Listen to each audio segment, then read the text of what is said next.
Good evening. I'm Richard Cranes-Rutz, Executive Director of Mission Advancement for the Sisters of St. Joseph.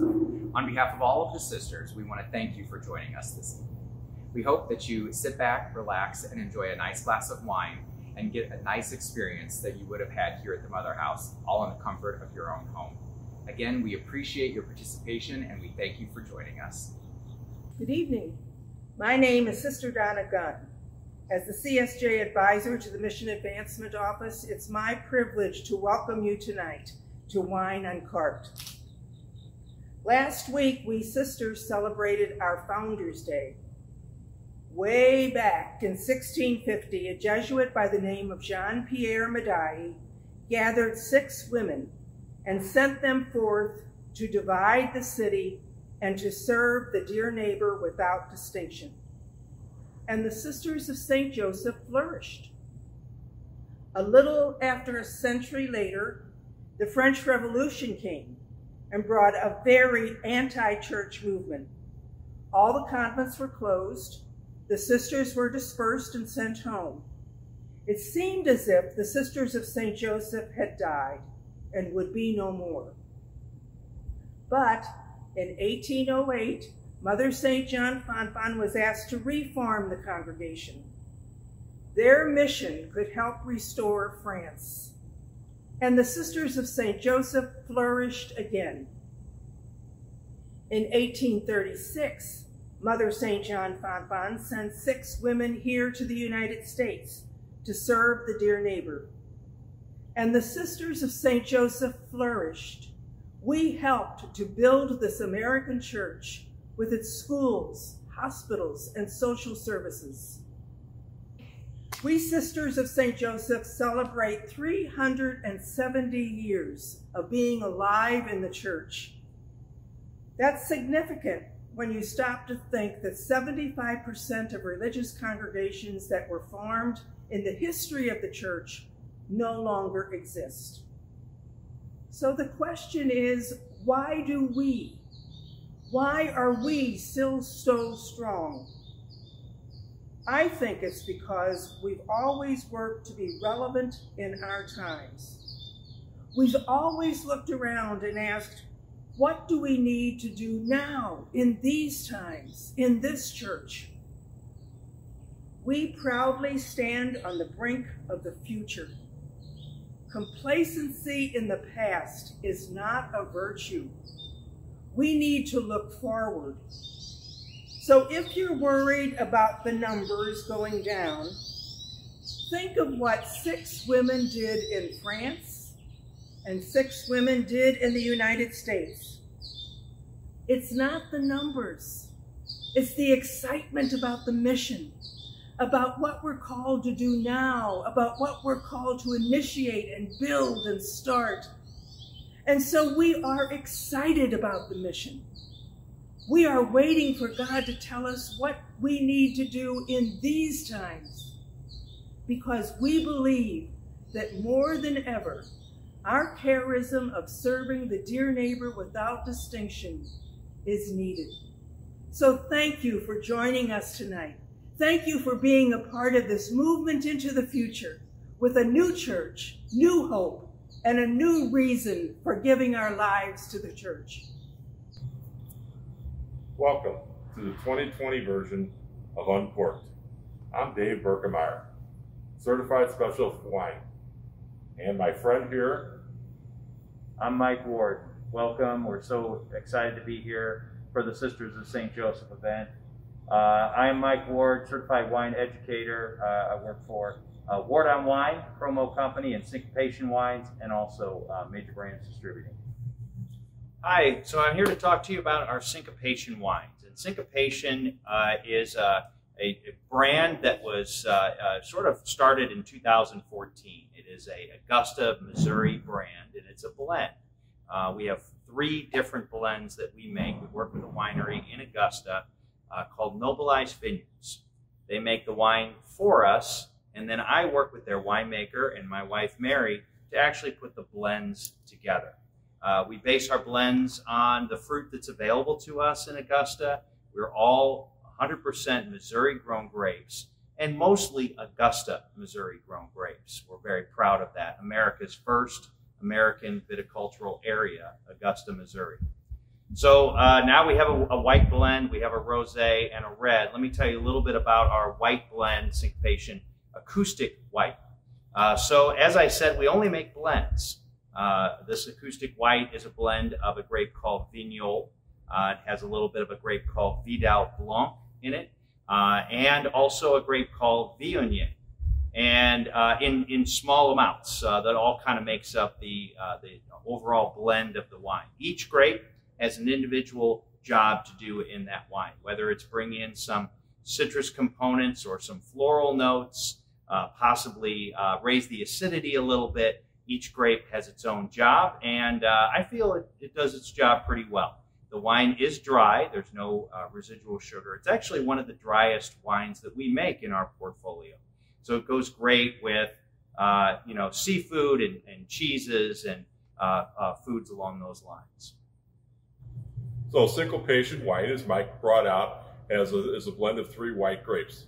Great acidity, goes with nice seafood, chicken, lighter styles of cheeses. So if you have a white style of cheese, a brie, something that the acidity can cut through and bring out the creamy boldiness in your mouth, this is the perfect wine for that. As a greeting wine when people come into your homes, when this is all over with, this is the perfect wine to serve as they enter. I always like this with light appetizers and even a little bit of spiciness that goes very well with certain dishes. This is our Duet by Syncopation Rosé, and it's a fun blend. It's got a red grape and a white grape, which is a little bit unusual. So we use Chambourcin, which is a wonderful French-American hybrid grape that we grow here in Missouri.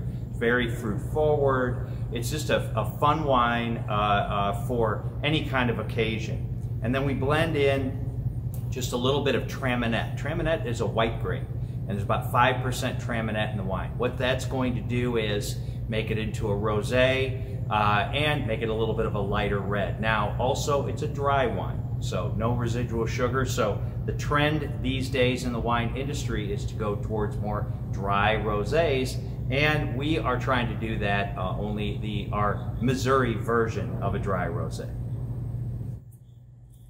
So since Mike kind of stepped on my toes in the last one, talking about food a little bit, I'm going to step on his toes a little bit and bring some acknowledgments to the forefront here.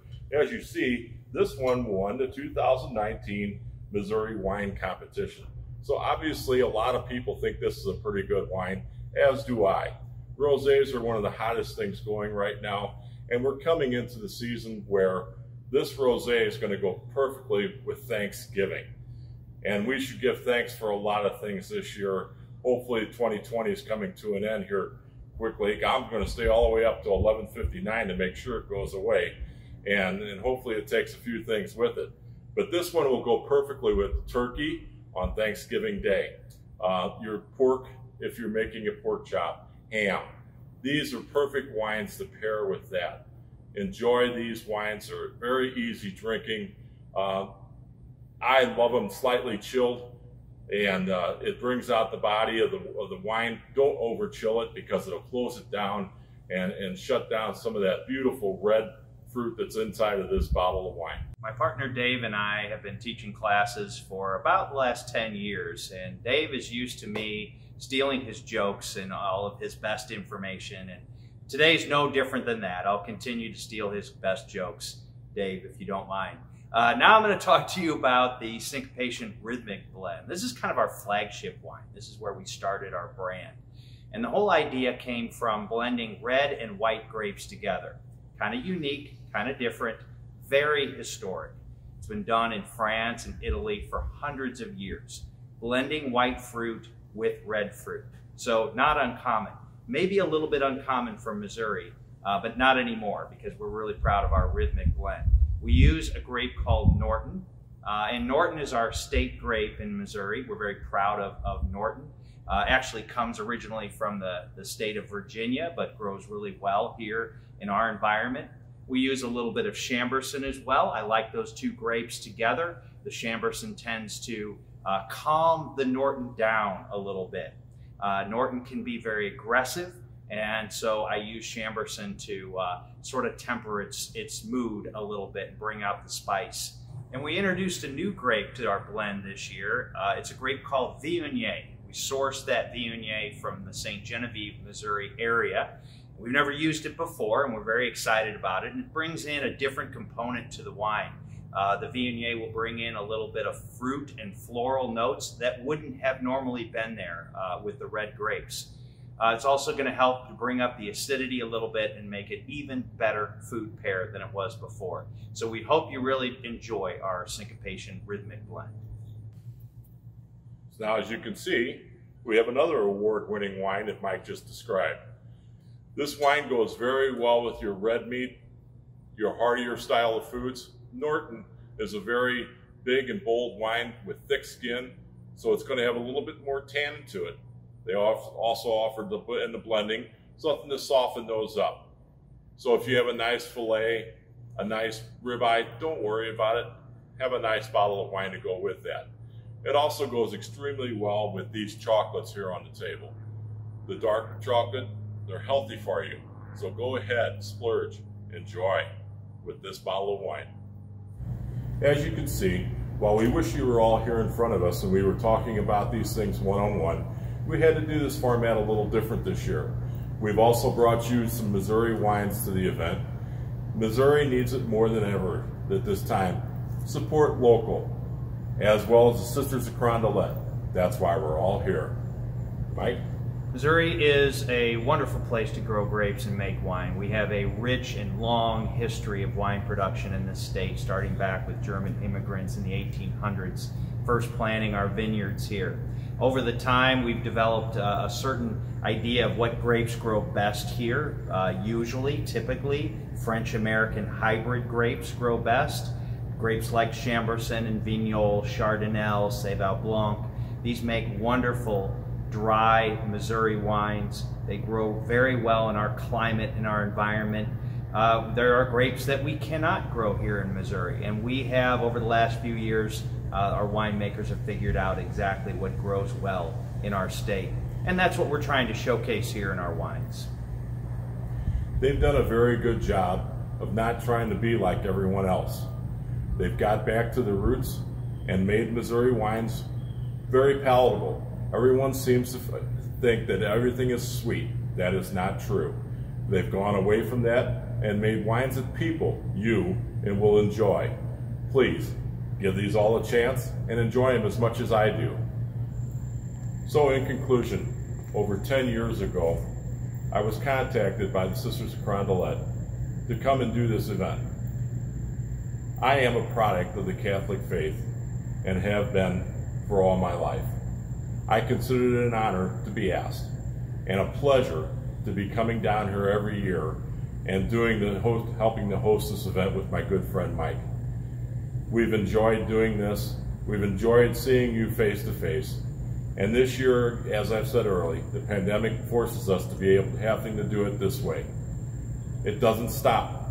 The sisters need you. They've given everything throughout their lives to help us, to help groom us into the model people that we are. Right? Right.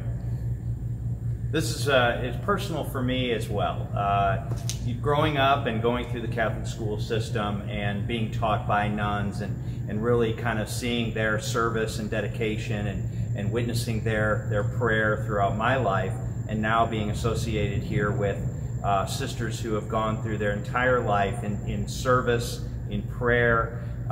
They deserve a beautiful facility to continue that service. And so Dave and I are very supportive of this event and would love to see future events and keep this going, right, Dave? I would love to keep coming back. So as you can see, we're at the conclusion of our promotion here.